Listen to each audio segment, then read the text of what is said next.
What's up, party people? My name is Sunny Ray. This is the Sunny Ray Show. We're back at it again. I've got, I think, 3 or 4 interviews today.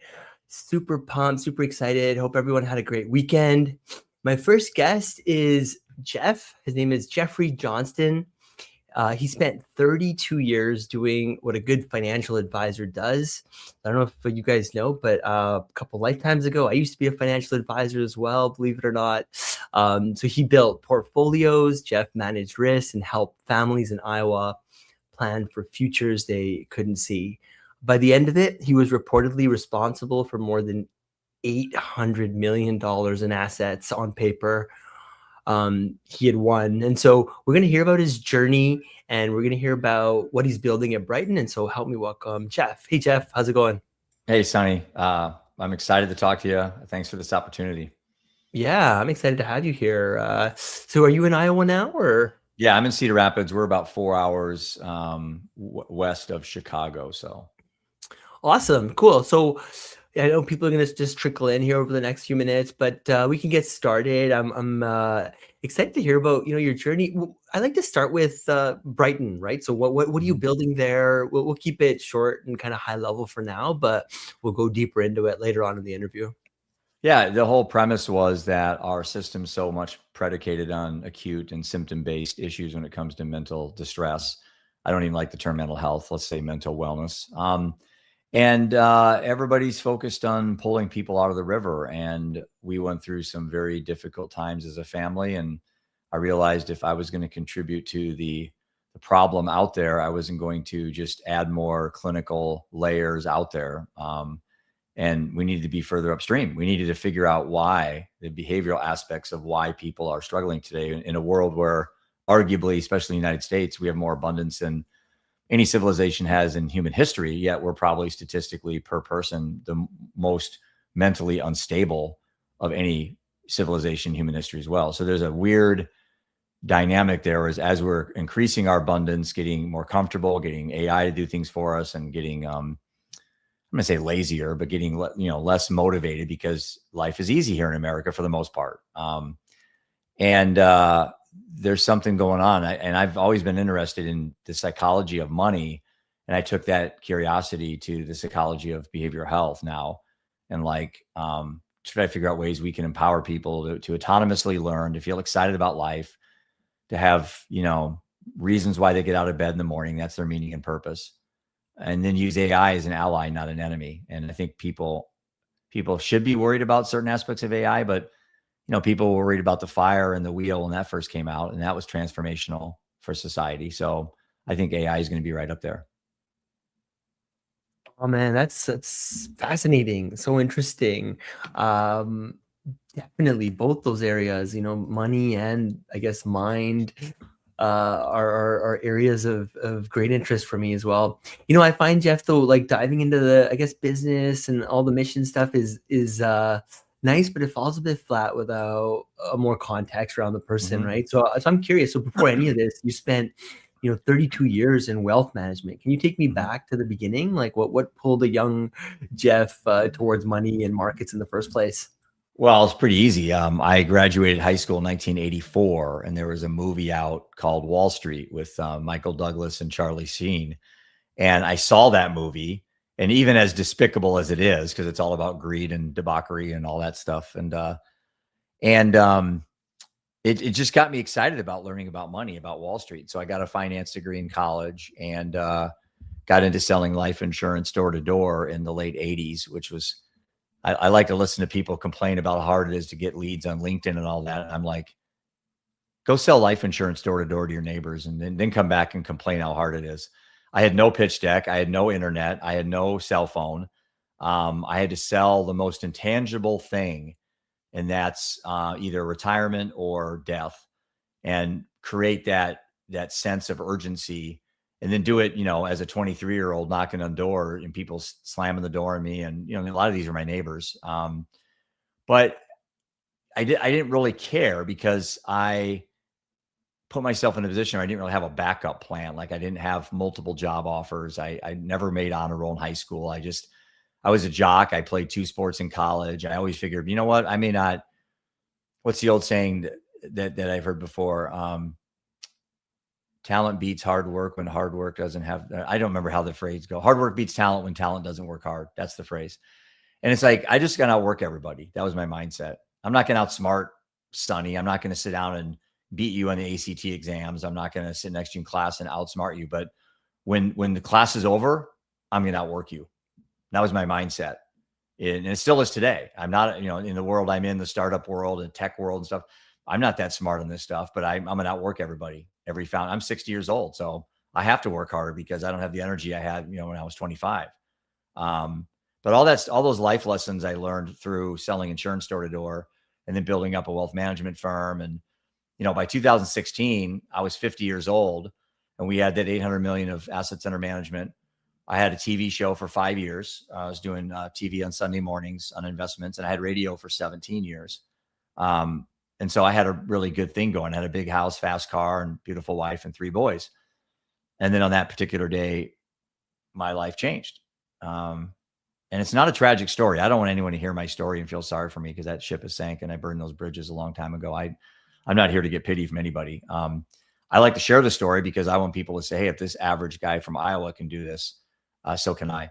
And that's really what I think, me being transparent with people. I don't even like the word vulnerable any word. I just never felt comfortable with that word. It sounds too manipulative. I want to be transparent, share my story, exactly the way it happened, all my ups and downs. And then people can take what they want from that story, apply it to their own life. And we all can walk away for the better. Hey, Jeff, what is your story? I mean, I had a bunch of questions kind of prepared here, but I feel like I should just ask you what your story is. Yeah, because Well, on that day, October 4th of 16, I was taking my middle son to a golf tournament, and my oldest son was 23, Seth, and Ian was 15, and Roman was 13. And as I was taking the clubs out of the car at 6:30 in the morning, coffee in my hand, newspaper, like, you have kids, you'll go through all the youth sports. It's just what you do as a dad or a mom. And my wife's back home getting all ready to go walk on the golf course with other moms and dads and share all the stresses of youth sports, what we thought were the big deals. Right. And my phone rang and I looked at it and I kind of knew that it's kind of weird to get a call from this person 6:30 in the morning on a Tuesday. And I answered it, and all I heard was just wailing on the other end and crying. And I just heard this 3 words that are just, Seth is dead. And Seth is our oldest, our 23-year-old. And my other son's right in front of me. And I have a choice, real quick choice. Do I tell Ian the day of his districts? He's the number 1 golfer. He's obviously not going to play that day. It affects the whole team. So I made the decision not to tell Ian. So I just listened to Seth is dead, and I turned around and talked. And then I just got in the car and drove and thought, how am I going to tell my wife our son is dead? And I just left Ian alone, didn't even tell him good luck. And Ian had to know at 15 that something bad happened, but I don't think he had any idea. And ironically, his brother had died about 2 miles away where he was golfing that day. So the whole day when Ian was out golfing, I was at the hotel with the yellow tape around it, talking to the coroner and the sheriff and stuff. And what had happened for Seth Sonny is he had run into fentanyl on his addiction experience. And it started with Adderall when he was 15 or 16 for, of all things, attention deficit disorder, which I don't want to get going on that. There's a massive systemic problem we have in the system today where people aren't allowed to have normal human emotions. Everything has to be pathologized now. Everything has to be named and tamed and diseased and disordered. And I'm like, Seth wasn't diseased. Seth wasn't disordered. He didn't deserve what ended up to him. And the fact that the system gave him Adderall so quickly to take away something that I have that you couldn't pay me to get rid of. I have attention deficit. You couldn't pay me to get rid of it. And why don't we tell people today that this is a superpower? However, with all superpowers, right? There's challenges. All superpowers have challenges. You can be too strong, too fast. You can be whatever. It's like, but we don't tell kids that today. We tell them, oh, you need to be sitting in class like this and studying and conforming and not drawing outside the lines and not looking out the window, thinking about whatever you're thinking about. And our system isn't based on that. We have to fit these kids in these boxes. And most kids don't fit in these boxes. I was one of them. So was Seth. But unfortunately, I listened to the doctors and we gave him Adderall, and that was it. I mean, that was the gateway to everything. 8 years of hell, drunk driving, breaking and entering, cocaine. He ended up going to prison and then was released, and ran into a girl that was doing heroin. And unfortunately, the batch he did in 2016, which no one had ever heard of fentanyl, was pure fentanyl, and he never made it out of his chair. Oh man, Jeff, I'm so sorry to hear that. Yeah. And so that started me like down this 10-year spiritual journey I've been on that is just, I don't know whatever, there's no words to really explain it. At times it's beautiful. At times it's been my death nail, literally. And I can share an intimate thing that happened to me later, but I knew that things had to change real quickly because I had a 13 and a 15-year-old son, and losing an older brother or sister is the number one hardest thing for an adolescent to deal with, is sibling bereavement. More than losing a parent or a pet, it's losing a brother or sister. I learned that when I wrote my first book. So the very first thing I did is I came up with this phrase called "purpose becomes passion when it gets personal." And what that really means is, for me, my life, the minute Seth died, I knew I was going to be an advocate. I knew I was going to help people to never have to get that call again, and to help the next young Seths and coming up that, are going to get thrown into the system. Maybe the parents will do some other things first. I don't have a problem with big pharma in regards to prescription meds. I have a problem with big pharma and prescription meds when they're the first option. That's it. That's it. Let's exercise multiple other things first before we start throwing meds like they're Skittles to kids today. And then, and ultimately, if certain kids need these things, then that's fine. But I think there's a rush to judgment. You just look at the proliferation of prescription pills, Ritalin and Adderall, and you name it. They are through the roof in the last decade or 2 decades. And most people are the same. Kids don't change a lot over 10 years. But why does our prescription mentality change? The DSM got bigger. It was easier to label people. Now you can have, bipolar 2, bipolar 3. Now pretty much everybody on the planet has some type of disorder in the DSM, which now is a license to sell prescription pills. You can't put just sad on an insurance form. You have to put depression. You can't put I'm nervous. You have to put I have anxiety. That's it. And that's what revealed to me after Seth died. And I thought, okay, I need to start doing this. So I started a podcast called Living Undeterred, and I just wanted to talk to people about these issues. I wrote a book called This One's For You, an inspirational journey through addiction, death, and meaning, really to cement a lot of the stories that we went through so parents could read and kind of get into the trenches with us without having to lose a child. And it was a very inspirational book for me to write. But I noticed my wife was doing really bad, Sonny. She was 9 years younger than me. We were married 21 years. She was the love of my life. I waited late to get married in my early 30s. And she was struggling very, very bad after Seth died, you can imagine. But what people really didn't know about our family is that we were alcoholics. I've been an alcoholic since 18 years old. 5, 6, 7 day a week drinker for 30 something years. And like most addictions, they aren't problems until they become what? A problem. And Seth's death really exacerbated my alcoholism because I wasn't there for Seth when he was struggling. I was drunk, or I was denying what he was going through by drinking. And my wife was too. We both, our drinking went very quickly downhill after Seth died. And for a year and a half, I drank every day. And so did my wife. And I got up to about 195 pounds.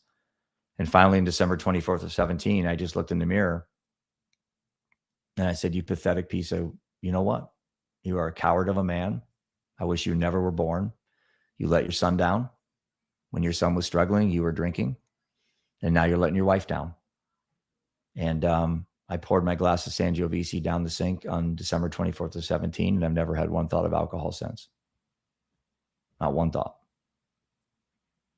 I don't know where it comes from. I don't go to AA. I go to AA to support friends. I keynote all over the country. I'm speaking next week in Wisconsin on a recovery event. I'm the keynote speaker.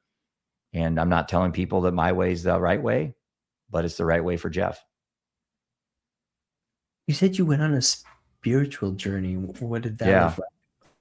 Well, there's part of the story to finish, and then I'll get to the spiritual journey. But I quit really drinking to really support my wife, Prudence, because I noticed she was really, really struggling.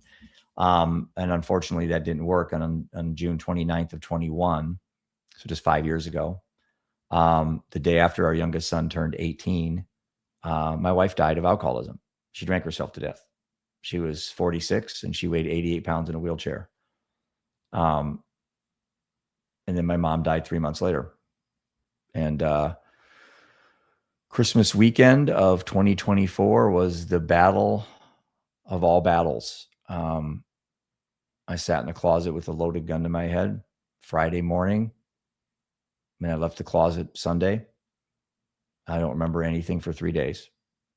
And I broke my phone, broke my computer, locked all my doors, unplugged all my TVs. Nobody was going to talk to me. I wasn't drunk. I wasn't taking pills. I was going to sit in that freaking closet with a loaded gun and I was going to figure it out, or I was going to kill myself. That was when I went in that closet. That was I'm coming out. I'm coming out Superman, or I'm coming out, on a gurney. That's the commitment I made to Jeff when I went in that closet. I don't recommend that to people, but I had to do this. I lost half my family on my watch. I felt I let them both down. I had 2 other boys that I knew I was responsible for. And also when Seth died 3 weeks after he died, his daughter was born. We didn't know about her for a year. So, and she's 10 now, and her name's Brightn. So I'm sitting in the closet thinking about all the reasons why I want to end my life, but then all these reasons why I needed to live kept surfacing. And finally it got to where living was winning. Like, no matter how bad my pain and suffering is and how much I want to give up, there are people that are dead that would trade my suffering in a heartbeat. There are people that don't have the ability to feel pain and love and ache and agony. So there's a gift in all that. And Viktor Frankl talked about this in Man's Search for Meaning, which is the greatest book I've ever read, where suffering is my opportunity, where he basically took his experience in Auschwitz and reframed it, like the ancient Stoics used to as well, into an opportunity. So I started thinking to myself, instead of why me, Sonny, why not me? Why not me? Apparently, so far, I'm capable of handling all this. I wish I would be left alone for a while.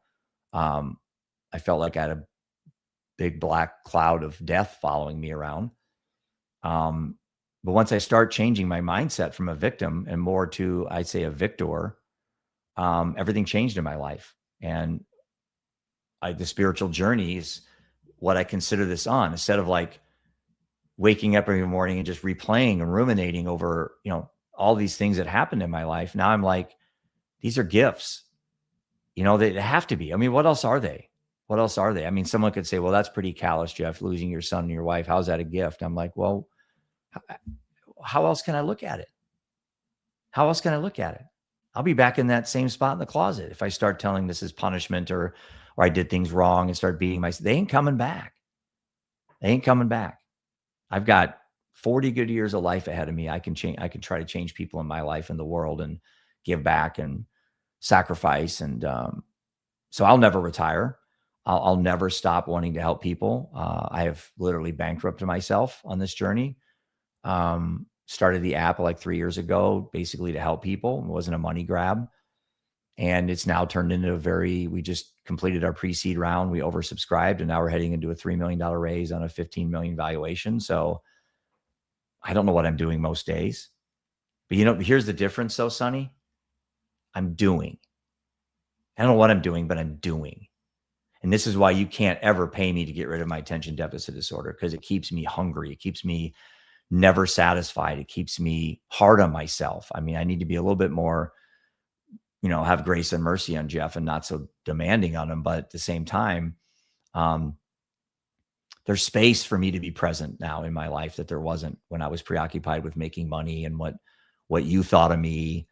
My son's sitting in prison and all I could think about was, is anyone going to listen to my radio show? What are people going to think about my TV show?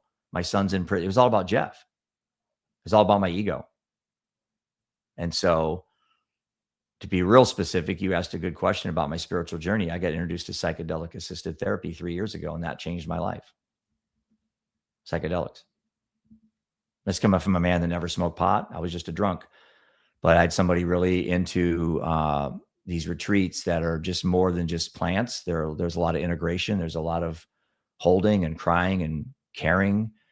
Nothing's pretentious.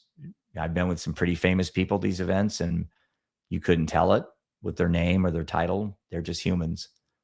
And the psychedelics have allowed me to separate the separation from this thing, Jeff, who I always hated most of my life. I never was happy with what I was doing. And the psychedelics allowed me to see me from a different lens and almost say, hey, this guy's been through a lot. Why don't you give him a break? Like, why are you so hard on this guy? And so that's been this spiritual journey I've been on. And this is interesting because I'm agnostic. So I'm not a believer in most of these, most of the religious context, but I am very spiritual. Like, I believe you and I are brothers. We're connected. I'm not better than you. You're not better than me. My kids aren't better than your kids. My house isn't better than your house. It's like, we're all connected. My dog isn't any better than me or worse. And the psychedelics really humbled me and quieted my ego. And that's what I needed at that stage of my life, because my ego was really becoming my enemy.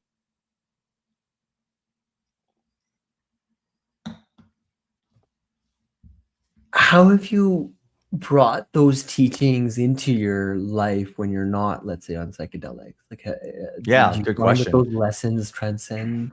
I meditate every day. I try to run 5 to 7 miles a day on my elliptical. I have a really shot body because I played so many sports for so many years. I can't run on cement and stuff, but I lift really light weights. I eat really, really healthy. Don't drink, don't smoke. I have no toxic relationships. My wife's been gone 5 years. I haven't been on a date. It's all by choice. I just want to fall in love with Jeff right now. I don't want to share that love with anybody at this point in my life. Doesn't sound egotistical. It's actually, I need to be in control. I couldn't control my family when it was falling apart. I can control my life right now by not being in a relationship. And there's downsides. Don't get me wrong. I miss, buying a necklace for Valentine's Day or going on a date or going to a movie. But for me right now, this is what I needed. I was married 21 years. I've always been in long-term relationships. I needed to spend time with Jeff. I needed to really get to know who this guy is. And, I'm falling back in love with me, and I have a very good relationship with me.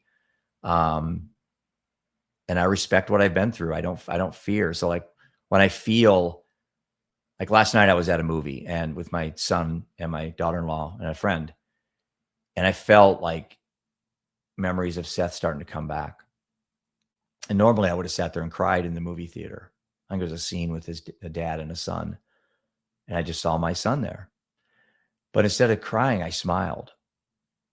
And I thought, man, I had great years with him. I'm so happy he didn't drown in a pool at 5 years old or get hit by a car or drown or die in his crib when he was 1. I'm so happy I had those years with Seth. And so I've reframed this as I know a lot of parents have lost kids at 10 and 7 and 5. I lost mine at 23, and I still have 2 of my 3 left. And I had 21 great years with my wife. She could have died of breast cancer the year we got married. It's like, and so I just trying to look at my situation as not tragic. I've had a really good life up to this point. Yeah, you live long enough, bad things happen, man. It's part of the deal. Nobody's going to get out of this alive. And so I don't feel like I'm picked on by the universe, or I don't really feel I'm necessarily helped. I think the universe is indifferent. I think we help ourselves. I think I create now abundance in my heart, which allows things that have been around me my whole life, because I was a narcissist and selfish, that I couldn't see love in my heart because I wasn't focused on it. Now my spotlight is on that. And so I've really learned to just lead with love now. And everything else seems to just start falling into place once you open your heart. So give me the Brightn thesis in your own words, right? So what is a mental wellness plan, and why does health, wealth, and purpose belong in the same portfolio? Well, let's go back and look what a financial plan is. So what is a financial plan? Well, I get together with you, I put together a document, and you give me all your information, your taxes, your income, your risk level. I take your investments, your $1 million 401k, and I say, Sonny, based on what you told me, Here's where you need to have your 401k: 20% stocks, 30% bonds, 40%, real estate. Now you got crypto. And so they call that diversification in the investment world. So I did financial planning. I helped people diversify, and that was meant to improve their retirement when they got there, to reduce risk. Well, I get into the healthcare space, and it's nothing like that. It's just a free for all. It's the wild, wild west. Oh, your kid's fat, send him to a gym. Oh, your wife's a drunk, send her to rehab. Oh, it's like, and it's everything's putting out fires. There's no planning. There's no organization and structure. And I came from that world. So I thought, well, I'll just build the nation's first mental wellness planning app. And if I did that, instead of investment asset classes, I would have human asset classes. And what would my human asset classes be? What would I want to invest in to increase your probability of having a good lived experience, instead of just waiting till you had a problem and coming in and saving you heroically, I may add. And I came up with this human asset classes as health, wealth, and purpose. So my elevator pitch is this: Brightn aims to improve human flourishing at the intersection of health, wealth, and purpose, utilizing AI as an ally, not an enemy. That's it. Tight, simple, clear, and that's exactly what we built. Did you say health, wealth, and wellness? Purpose? Oh, Yep. purpose. Health, wealth, and purpose. And why wealth is important is the number one stressor for older Gen Z, 18 to 26. Gen Z is the largest generation in human history. They're a third of the world's population. 2.56 billion humans are Gen Z. Number one stressor is financial insecurity, 18 to 26. Okay. 82% of American adults cannot get their hands on $1,000 by the end of the day unless they borrowed it from somebody. So where are people learning the qualitative aspects of money, not quantitative? You learn the math, you learn the taxes, you learn all the numbers behind money, but the emotions behind money. And so that's why wealth, and that's what I did for 30 something years. So that's why wealth was a very important part. And then look at, 12% of college kids are addicted to gambling today. I mean, that's a big problem with all the phones that people have now. You can just bet on anything you want all day long. So there's this unhealthy relationship with money that never got talked in the mental health space. Everything was on your body, the meditation, breath work, sugar intake, exercise. And there was a little bit of talk about meaning and purpose, finding your sense of belonging, but nobody talked about your relationship with money in conjunction with the other two. So as far as I know, we're the only app on the planet that focuses holistically on those three areas, using AI to help people build their own personal mental wellness plan. That's what Brightn does. That a lot. That really resonates. Did you choose that order for a reason? Well, it sounds health, better. Wealth, and purpose. Yeah, it sounded better. And is that also the order that it comes in? Is, I guess, my deeper question. No, I think. What's your thought on that? I don't think it does. But I've always was upset with this whack-a-mole idea that we have, is that, we wait for issues to come up, and then the nurses and all these people are heroes, by the way. They come in heroically to save you. And I'm like, well, we need balance. You can go to the gym and you can lift weights and show your muscles, but if you can't make your car payment and you have no purpose in your life, well, then all that's going to be for nothing. Your looks aren't going to be anything that's going to make you a better person. So you've got to be able to take care of yourself. You got to get your financial situation under control. And you have to get up in the morning when your feet hit the ground, feel like you're going to do something today to change the world. And there's only one way I think you do that. You be in service of other people. That's it.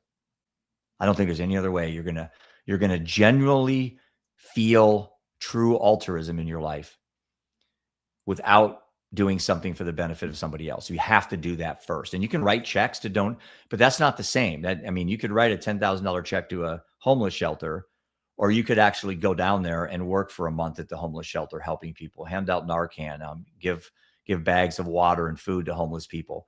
There's two different ways you can do that. I think the latter is where I want to do my work. So I bought an RV after my wife died, and I drove 20,000 miles around the United States for 95 days trying to raise $1 million and give it all to charity right after my wife died. I call it the Living Undeterred U.S. Tour. I bought a 34-foot Hurricane Thor RV for almost $200,000 of my retirement, and on a whim. And I decided I was going to drive around the United States, and I did it. We did it. My wife, not my wife, my sons, and a documentary guy. And This is the beauty of ADHD. I can't be stopped. I can't shut it off. It's like, and in a way, there are times it's a curse, Sonny. I'm not going to lie to you, but it's also the thing that drives me. I can't shut it off. That little ember in my stomach or in my heart flutters down to get almost ice cold sometimes, but then something happens and it gets fanned and it just starts going again. And I don't know where it comes from. And I'm sure religious people tell me it's God, and I'm okay with that. I'm not smart enough to know. I just know I have something in me I can't turn off. I cannot shut it off, and I don't want to shut it off. And you can't give me pills to shut it off. And I will do this till I die. I've already committed myself when I started this whole thing that I don't have any intentions to ever stop advocacy for mental wellness. So you brought me maybe one of the sharpest takes in my like intake form. You said crisis care is the problem, not the solution. Can you unpack that? Because a lot of people in your industry will hear it as like kind of heresy, right? So like, what do you mean by that? And I tend to agree with you, but yeah. I mean, even this crisis, this epidemic thing that we're perpetuating, it's like, is it really an epidemic, or we've just found ways now to pathologize normal human emotions that we didn't have, 100 years ago or 50 years ago? It's like, like I said earlier, when I was growing up, we could just be sad. We were allowed to cry and be sad. And now a kid goes through something, and now they've got to be, they're told that they have this disorder, and here's your problem. Most of the kids that I know that are under 18, that are friends of my family and stuff, are taking something for antidepressants or for sleep or stuff like that. We never grew up with any of that stuff. We had problems too. I mean, every generation has problems. Imagine growing up in the 30s or in the late 1800s, or, it's like kids today didn't invent this stuff. It's always been around, always will be. I mean, these are all warning signals that we have in our body that to get us to work through the human experience, worry and fear. These aren't things that we want to medicate. These are things that can be impetuses to great ideas. I mean, my app came out of the worst fear and worry you can imagine. And I built an app out of it that I never would have done had this not happened to me. I'd be still peddling IRAs. So when I say it's a manufactured crisis, I don't think I'm going to get a lot of pushback on that. Look at the size of the DSM the last, 70 years. Look at, I think in 1994, there was 600,000 prescription stimulants that were given to adolescents. And today it's like 4.7 million in 20 something years.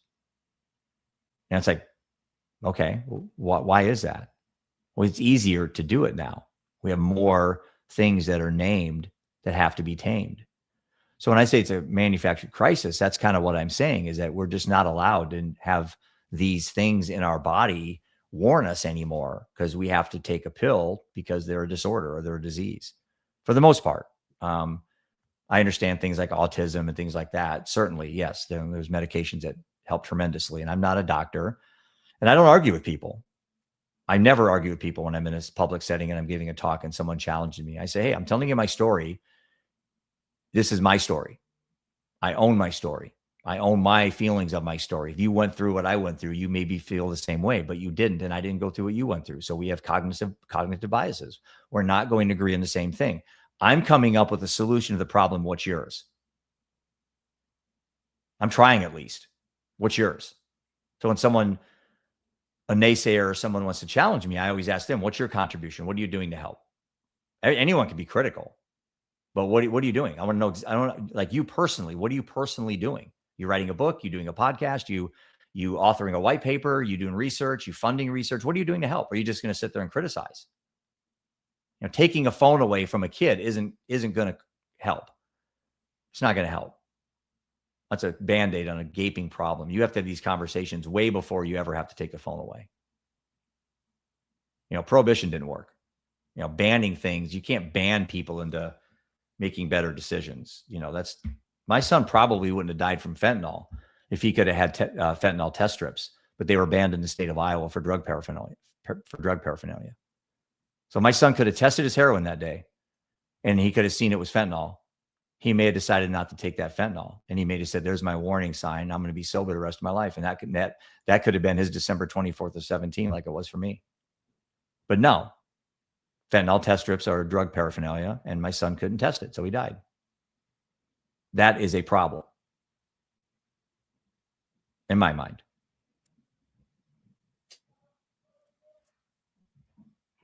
I always found it a bit funny that the word disease is actually spelled dis-ease. Yeah, I never thought of that. And that, I don't know, to me, it seems like meditation is starting to find like scientific grounding finally, It is. but it's crazy how simple the answer to everything is. Occam's razor, man. Right? You just close your eyes and you focus on your breath and you come out Superman the other side. Like, wow, like that's nuts, right? But nobody makes money off of that, I guess. Nobody, Yeah. right? It's It's not too like free and too much in abundance. it's too much. Yeah, exactly. Exactly. But that's literally the unlock, right? And you know, Interesting. Yeah. Yeah. Sorry. What's that, Jeff? the whole concept of Occam's razor, normally the simplest solution is the correct answer. So you look at mental health and it's like, we've complicated it now. And, you know, I've got people that are on multiple, my wife had 12 prescription bottles, Sonny, when she died. How in the hell did she ever have a chance to sit in her closet and work through our son's death? She was drunk and she was medicated. She had zero chance. She had 0 chance. Absolutely no chance. At least I had a chance when I was sober and not on meds.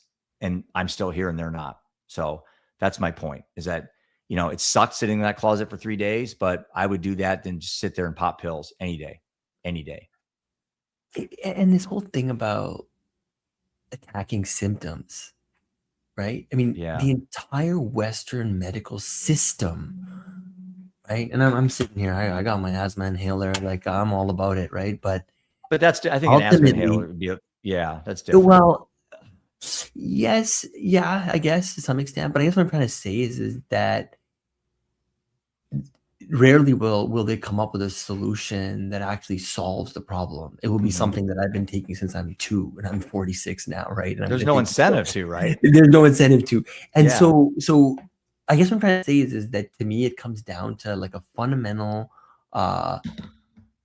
mismatch in terms of their view of what life is versus what it actually is, right? And I think this idea that Descartes essentially brought to the masses, right, which is that, you know, everything is probabilistic and it's all random and it's essentially just molecules flying around. And but like there's something deeper. And I think now again, with as science, as quantum starts to reveal itself more and more, we're starting to realize that, you know, when you go back far in time and you start to look at whether you brought up psychedelics, right, or whether you talk about meditation, I mean, or yoga, or I don't know, going for a walk, or lifting heavy weights, I don't know, journaling. I mean, they're all right there, but they're just so easy and simple that I think most people are, I don't know, they just don't want to work through it or something, well, right? It's I like think you're it's onto just much something. easier. It's just like, I want a pill, bada bing, bada boom. I got a headache, Tylenol, like, or whatever, right? It's just like that's exactly right, because we're sold this lie that we're broken. And the lie that we're broken is because you're not broken. You're having a lived experience that is turbulent. That you're having your situation, as Eckhart Tolle would say. It's not your life, it's your situation in your life. Your situation is hard. Your life's not hard. Your situation is. And so, and Eckhart Tolle said that in The Power of Now, and it really resonated with me. And oh, dude, that book was my favorite. But you mentioned something that's nice, because what I like to think to myself is that I'm not broken. I don't need to. I'm not. No. How am I a broken man? Someone tell me, oh, you lost your child. Well, how does that make me broken? I don't need to be fixed. Period. I don't need to be fixed. I'm having a very hard, difficult, challenging decade. My 50s to 60s was unbelievably hard. But that's where 99% of my growth came from. Hmm. And I wouldn't have came from it had I been taking 15 prescription pills. And I told myself I had this depression, told myself I had anxiety and bipolar and manic depressive. And I told myself this narrative, this manufactured narrative for me. I can't speak Hmm. for you or anybody else watching this. And depression exists. I understand that. It doesn't for me. Doesn't for me. Yeah. And I will not ever allow myself to tell myself I'm depressed. Now, have I taken over the years an SSRI to help with difficult patch? Yes, I did. I took Lexapro last year from July. About this time last year, I was going through a really hard time, and I was prescribed Lexapro. I took it, and I used my app to document everything. Before I took it, during I took it, and I also used my app with the help of my therapist, my doctor, to deprescribe after 90 days. So I took it. It helped. I stopped ruminating. The dark thoughts went away. It did exactly what it was done for. But I was done taking it. I didn't need to take it Hmm. anymore. So I used Hmm. my app. I went through and I said, what's the conversation I need to have with my therapist and my doctor? I sent that information to them from our app directly to them prior to my meeting. And I came into that meeting armed for action, that I was ready to deprescribe. I wasn't going to go there Hmm. and say, what do you think about me getting off this drug?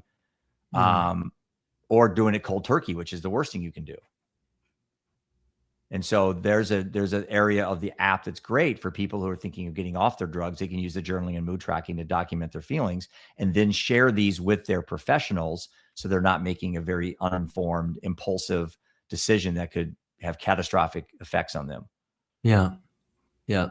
So again, I used Lexapro strategically in my life when I needed it, but I didn't want to take it the rest of my life. And I don't think anyone that gets on these things are ever taught about what's your plan to get off them. Yeah. Yeah. So true. But yeah, you brought up Eckhart Tolle, another Yeah. massive unlock, right? Like that I felt like it took my meditation sessions from being a few minutes a day to making life a meditation session, essentially. And I just by love it. being You can present. meditate right now when you and I are talking. I can close my eyes and I can do a quick little like gratitude Yeah. with you. And I love all you people that follow you, and I wish you well and your family. And while you're talking, I can be thinking these things and just send love out to the universe, the vibrations, the frequency that we all are capable of doing for free. And I have no agenda. I'm not trying to get you to do anything for me. And you don't even know I'm doing it. I can do it all with my eyes open and just give you complete like love. And if we all did that every day to everything, to plants, to animals, Mm. to everything we did, I think the earth would just stop rotating for a second. The power that we could all come together as a hive mind and do this. But we don't work in that world because most of us are worried about day-to-day things and distractions, that when you get to be 90 years old, you're going to look back and you're going to think all the stuff you wasted time about worrying about. And that's that idea of Mm. impermanence that Sam Harris is probably my biggest philosopher that I follow, but he kind of introduced me to this idea of impermanence, that, you know, nothing lives forever and everything dies. Even the worst moment in the closet with a gun to my head, there was a moment that moment was going to die. And when you know these things in advance, it helps you get through the hard times. You know, I've survived 100% of every worst moment in my life. What makes me think I can't survive the next? I can. I'm living proof. So can you. You've survived 100% of yours up to this moment. So what makes you think you can't the next and the next and the next and the next? You Yeah. can. You can, unless you're taking 13 prescription drugs and you're drunk. You don't have a chance. No, You you have don't no have a chance. chance. You have no At least I chance have a by that chance, point. Yeah. Yeah. you know? Hey, Jeff, I think we're almost near the end of the interview. Thank you for being Yeah. so open, vulnerable. Yet there's like, a tremendous amount of, I think, power in that, right? Like to own your story and to turn it into art, right? I think that's what I see you Yeah. doing, at least, and the fact that you're meditating your way through it and being present and offering love for the world is, I think, very honorable. I'm glad I didn't break down in tears, and I'm glad. I hope all of our listeners enjoyed. We have quite a few people listening. Thank you all. Really appreciate it, Jeff. Where do people learn more about the app? Where do people learn more about you? Yeah. And then I'll kind of like land the plane, I guess, after. Well, I mean, if you can't find me, you're not looking hard enough, because I'm everywhere. I have 2 LinkedIn accounts. I have Jeff Johnston or Jeffrey Johnston. I have Brightn. Facebook, I think I have 4. On TikTok, Instagram. My staff does a really good job. We have some Gen Zers that are pushing our story out there on the TikToks, because I'm not on TikTok personally, but we are professionally. But Yeah, we're everywhere. So it's like Brightn is the name of the app. So it's brightenapp.com is the website. And again, someone wants to DM me personally, reach out to me on LinkedIn. I get back with you pretty quickly. And I do a lot of podcasts. I think this is my 41st podcast I've been on this year.